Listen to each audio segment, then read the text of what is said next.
kamusta na po kayo?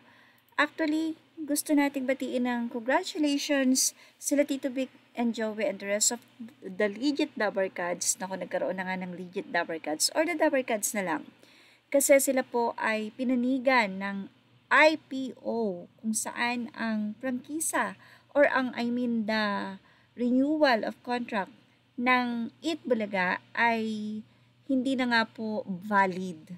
So, ibig sabihin nito ay pinanigan po ng IPO ang naging kaso o ang pagsasampa ng kaso at laban ng Eat Bulaga versus Halusos or nila Tito Vic and Joey ng Eat Bulaga ay kanila talaga. Ayon sa naging desisyon, ang Legit Dabber Cats or sila Tito Vic and Joey ay nabigyan ng justice o naipaliwanag nila yung kanilang side kung bakit sila ang dapat magmay-ari talaga ng Eat Bulaga at hindi ang mga halushos. Kung saan maraming mga netizen din ang nagsabi na technically sa mga halushos daw ito dahil sila ang producer. Pero hindi naman iniaalis nila Tito Vic and Joey na producer sila ng show.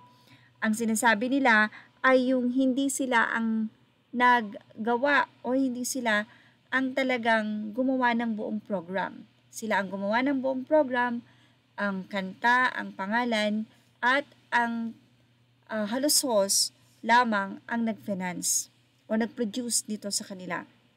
But anyway, isa nga si Maine Mendoza sa Legit Dabber Cats ang napakasaya matapos ngang i-announce nila Tito Vic and Joey ang nasabing tagumpay kung saan nawagan pa nga sila sa GMA7 sa Eat Bulaga na itigil na ang paggamit ng Eat Bulaga.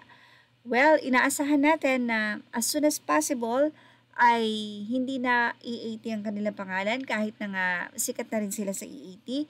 Baka gamitin na rin nila ang Eat Bulaga kahit na nga tila magkakaroon pa ng apela sa ang mga halushos or ang Tape Incorporated para ipaglaban ng E80. Pero ayon sa kanila, mananatili itong Eat Bulaga hanggat hindi pa natatapos yung nasabi nga pong 15 days ng renewal. Parang meron pa po ata or may 15 days na sagot ang Eat Bulaga host or ang Tape Incorporated sa naging desisyon na ito ng IPO. Narito nga ang nakakatuwang sweet message ni Min Mendoza para sa Dabber Cats and TVJ. Sabi niya, ang saya, wish I was here. Nasaktuhan lang may ibang work pero I'm with the at Legit Dabber Cats in spirit. Nakikibulaga din. At yan na nga ang ating Miss Lee Vlog update.